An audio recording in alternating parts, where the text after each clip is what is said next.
Hello నమస్తే.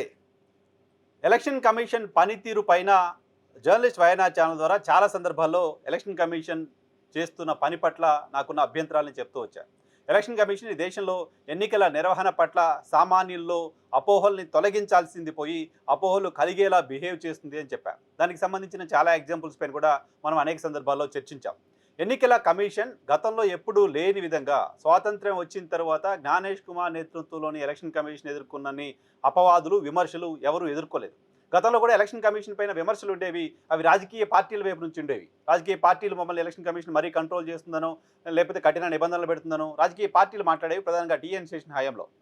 కానీ ఇప్పుడు ప్రజలు, ప్రతిపక్ష పార్టీలు మాత్రమే ఎలక్షన్ కమిషన్ పైన విమర్శలు చేస్తూ రావడం, అభ్యంతరాలు వ్యక్తం చేస్తూ రావడం చూసాం.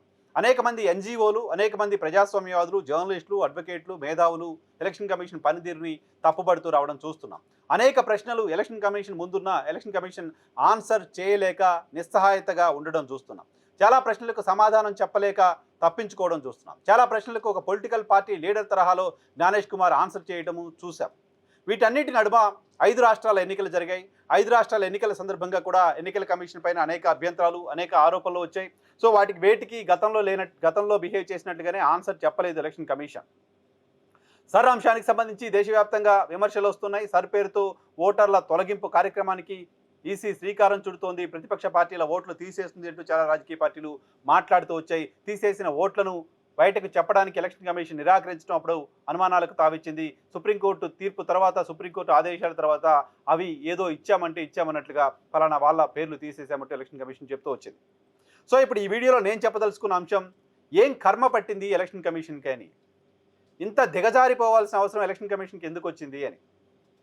ఆ మాట ఎందుకు అనాల్సి వస్తుంది అంటే, పశ్చిమ బెంగాల్లో ఎన్నికల కౌంటింగ్కి సంబంధించి, కౌంటింగ్ జరపడానికి సంబంధించిన అధికారులు కేవలం కేంద్ర ప్రభుత్వ అధికారులు మాత్రమే అక్కడ కౌంటింగ్ జరుపుతారు అని ఎలక్షన్ కమిషన్ సర్క్యులర్ తీసుకొచ్చింది.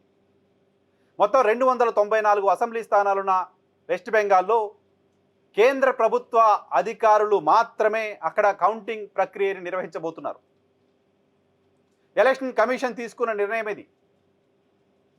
అంటే ఆ రాష్ట్రంలో ఉన్న అధికారుల పట్ల, ఆ రాష్ట్రంలో ఉన్న అధికారులు సిన్సియర్గా పనిచేస్తున్నారనే అంశం పట్ల ఎలక్షన్ కమిషన్కి నమ్మకం లేకుండా పోయిందా? ఓ రాష్ట్రానికి సంబంధించిన మొత్తం అధికార యంత్రాంగం తప్పులు చేస్తుందా?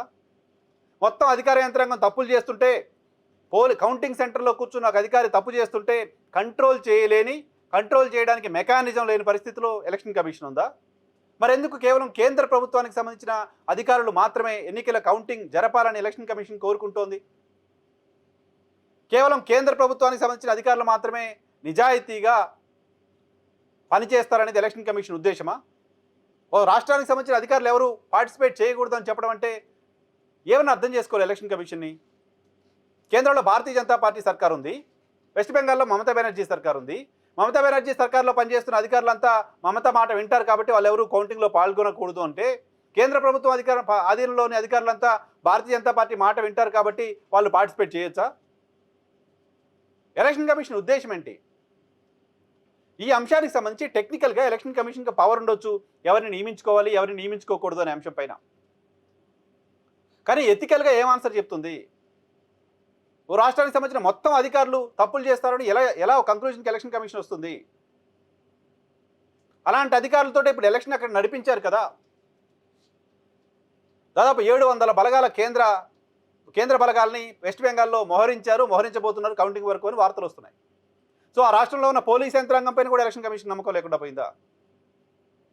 ఈ అంశం పైన తృణమూల్ కాంగ్రెస్ సుప్రీంకోర్టుకి వెళ్తే సుప్రీంకోర్టు చెప్పింది, నిబంధనల ప్రకారం ఎవరినైనా అధికారిగా పెట్టుకునే హక్కు ఎలక్షన్ కమిషన్కి ఉంటుంది అని.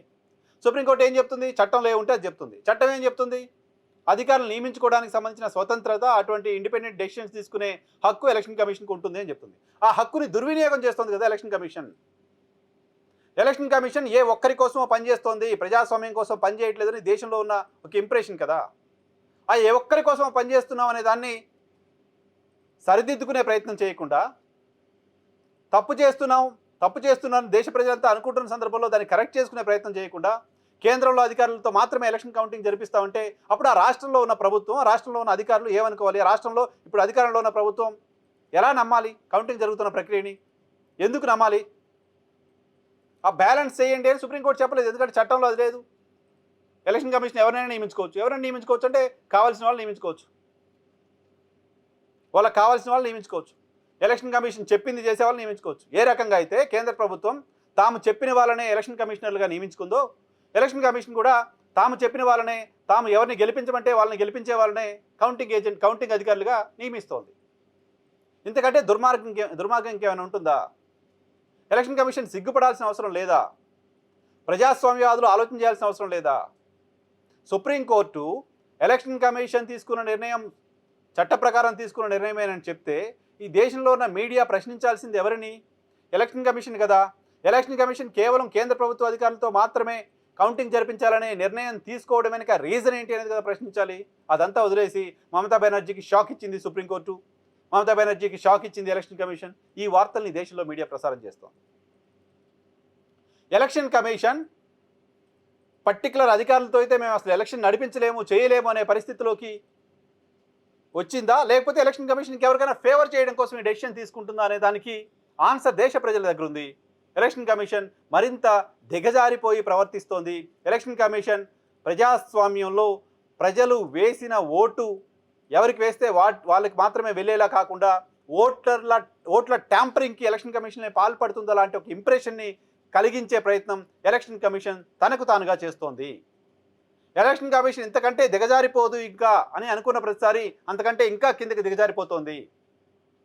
ఎలక్షన్ కమిషన్ దిగజారిపోతున్న ప్రతిసారి దిగజారిపోతుంది కేవలం జ్ఞానేష్ కుమార్ మాత్రమే కాదు, ఇంకో 3 ఎలక్షన్ కమిషనర్లు మాత్రమే కాదు. ఈ దేశానికి సంబంధించిన పరువు ప్రతిష్ట, ఈ దేశానికి సంబంధించిన ప్రజాస్వామ్య విలువలు కూడా దిగజారిపోతున్నాయని అర్థం చేసుకోవాలి.